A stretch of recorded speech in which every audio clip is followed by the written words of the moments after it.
자, 우리가 지금까지 그 확률에 가지는 그 조건, 확률이 가지는 특성이죠. 확률이 가지는 특성과 그 다음에 확률이 덧셈 법칙, 곱셈 법칙을 가지고서 우리가 간단한 예제를 가지고서 우리가 예제를 풀어봤는데요. 이제는 조금 더 확장시켜서 주사위 던지기를 가지고서 우리가 한번 확률 계산을 한번 해보도록 하겠습니다. 자, 이 4강의 첫 번째 꼭지를 갖다 둘로 나눈 이유가 이 강의가 계속 길어져 가지고요. 좀 지루하실까봐 일부러 좀 이렇게 확장된 거기서 좀 끊었습니다. 자, 그거 이해해 주시고요.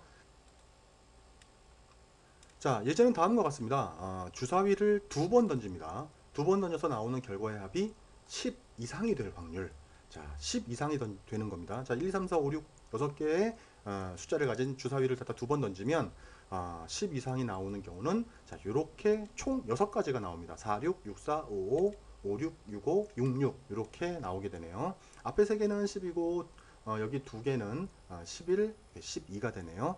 자, 요게 이제 10 이상이 될 확률인데 한번 계산을 한번 해볼게요. 10이 되는 경우의 확률을 갖다 기준으로 보게 되면 4, 6, 5, 5, 6, 4가 10이네요. 각각이 그 숫자가 발생할 확률, 자, 6면체니까 6개 분의 하나가 발생을 하는 거죠. 그래서 2 개를 갖다 곱해주면 36분의 1. 이렇게 10 이상이 발생될 확률은 이렇게 총 우리가 36분의 1이 3개가 나온다라고 우리가 확인하실 수가 있습니다. 그 다음에 11이 되는 경우의 확률, 요거죠. 요걸 갖다 보게 되면 우리가 이렇게 5, 6, 6, 5 역시 각각 6분의 1의 확률을 각각 가지고요. 그걸 곱해주면 36분의 1, 2개씩 우리 2개가 발생을 하게 됩니다. 자, 그 다음에 마지막으로 우리가 12가 되는 경우의 확률 보게 되면 66 역시 6분의 1 곱하기 6분의 1, 36분의 1 나오죠. 그럼 요게 총 몇 가지? 이걸 다 더해주면 되겠죠. 이렇게 다 더해주면 자, 그러면 몇이 나옵니까? 모든 확률을 더하면 36분의 6. 그래서 우리가 약분을 해주면 이렇게 6분의 1이라는 값을 우리가 얻어낼 수가 있습니다. 자, 이렇게 우리가 확률을 갖다 계산하는 방법을 갖다가 예제를 들어서 우리가 좀 확장을 해서까지 확인을 했었는데요. 자, 이 확률은 확률 변수와 확률 함수라는 개념이 또 들어가 있습니다. 자, 요거는 뭐냐면 일단 요 내용이 막 통계학 전체를 다 아우르면서 막 괴롭히는 학습자들을 괴롭히는 이제 그런 부분은 아닙니다. 근데 하지만 이걸 갖다 알고 있으면 일단 이게 이런 것이구나 하면서 새로운 문제가 나오게 되더라도 우리가 이해할 수 있겠죠. 자, 그래서 확률 변수라는 걸 우리가 보게 되면요, 요거는 어떤 그 실험을 했습니다. 사건이 발생을 하는데 이 사건에 대해서 우리가 실수값을 대응시킨 다음에 거기다 확률을 부여한 겁니다. 어떤 숫자를 대입하고 거기다 확률을 부여한 거고요. 그 다음에 우리가 확률 함수라는 거요. 확률 함수는 실험을 계속 반복을 했을 때 이 실험 결과가 어떨지 우리가 알 수는 없습니다. 하지만 이 실험을 다 마친 다음에 결과가 몇 번씩 발생했는지 이거 다 확인할 수 있거든요. 그래서 이 결과의 수, 여기에다 우리가 확률이 부여된 거, 자, 이걸 갖다가 우리가 확률 함수라고 합니다. 이 확률 함수는 이렇게 보듯이 우리가 두 가지로 나뉩니다.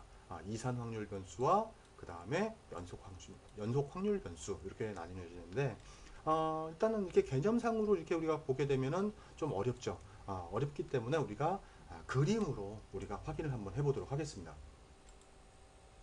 자, 개념을 이해하기 위해서 우리가 동전 던지기를 가지고서 일단 개념을 파악해 보도록 하겠습니다. 자, 동전을 두 번 던집니다. 그때 앞면이 나오는 경우를 갖다가 우리가 기준으로 우리가 살펴볼 겁니다. 자, 사건은 어떤 동전을 던졌을 때 앞면이 나오느냐, 혹은 뒷면이 나오느냐 를 갖다 확인하는 거죠. 자, 근데 앞면이 다 나오는 경우, 우리가 앞면을 기준으로 본다 그랬을 때 앞면이 다 나옵니다. 두 번 나오는 거죠, 앞면이. 자, 근데 앞면이 한 번 나오는 경우입니다. 요 두 가지는요. 요 두 가지는 한 번, 그 다음에 제일 마지막에는 전부 다 뒷면이 나오는 경우. 이렇게 확인할 수가 있겠죠. 그래서 각각 숫자가 어떻게 사건이 발생한 거에다 우리 숫자를 대입시키는 거라고 그랬습니다. 그래서 이걸 우리가 확률 변수라고 하고요. 이 확률 변수에다가 우리가 확률을 보게 되면 이 숫자가 얼마만큼 발생할 것이냐 라는 거, 확률을 본 거, 자, 그게 우리가 확률이라고 하는 거고요. 그 다음에 우리가 확률 함수라는 거는 실험을 다 마쳤습니다. 다 마친 다음에 그 결과를 기준으로 해서 자, 몇 번씩 발생을 했는지 그거를 보고서 거기에 확률을 부여한 거. 자, 그걸 갖다가 우리가 이렇게 확인을 할 수가 있습니다. 그러면 우리가 사건은 어떻게 됐고, 확률 변수는 어떻게 됐고, 확률은 또 어떻게 됐고, 확률 함수는 뭘 얘기를 하는지 우리가 여기서 확인을 해볼 수가 있습니다. 자, 그럼 개념을 이해했다라면 우리가 또 하나의 예제를 한번 가지고서 풀이를 한번 해보도록 하겠습니다. 자, 예제는 뭐냐면 이제 윷놀이를 하는 겁니다. 자, 여러분들 윷놀이 좋아하시죠? 확률 변수, 윷놀이를 하면서 확률과 확률 함수를 구하는 건데, 뭐냐면 우리 윷놀이를 할 때 말을 우리가 4개를 가지고서 합니다. 자, 4개를 가지고서 하는데, 과연 말을 최소한으로 움직이면서 가장 빨리 이기는 경우, 자, 요거 확률 변수에 대해서 설명하랍니다. 자, 한번 설명을 한번 해볼까요? 자, 일단 확률을 얘기하기 전에 윷놀이 규칙은 다 아시죠? 자, 말을 4개를 가지고 삽니다. 자, 말을 4개를 가지고 하는데 제일 먼저 여기인데요. 자, 그러면 어떻게 나오면 되냐면, 자, 4개이기 때문에, 자, 모가, 독에 걸륜 모, 해서 5칸 갈 수 있는 거, 말이 다 업어서 갈 수 있도록 모가 4번 나오고, 그 다음에 거리 2번 나오게 되면 우리가 빠져나올 수 있게 됩니다. 자, 그럼 모가 연속 4번 나오고, 거리 연속 2회가 나온다. 자, 그 경우 한번 우리가 확률을 한번 계산을 한번 해볼까요? 자, 모가 연속 4번 나옵니다. 자, 그러면 우리가 어떻게 해주면 될까요? 독에 걸륜 모, 총 5가지죠. 그렇기 때문에 계산을 갖다가 우리가 그 5개 중에서 생각을 할 수가 있는데요. 그게 아니죠. 윷놀이는 총 4개의 유추로 우리가 구성이 되어 있습니다. 그렇기 때문에 4번 모두 다 이렇게 윗면이 우리가 보여줘야 우리가 모죠. 4가지가. 자, 그렇기 때문에 이건 4개를 기준으로 하기 때문에 우리가 16분의 1의 확률이 4번 이루어져야 됩니다. 그렇기 때문에 우리가 이거를 우리가 16분의 1의 4승 이렇게 표현하는 거고요. 그 다음에 거리 연속 2회가 나와야 됩니다. 자, 이 거리 연속 2회에 나오는 거 우리가 16분의 4.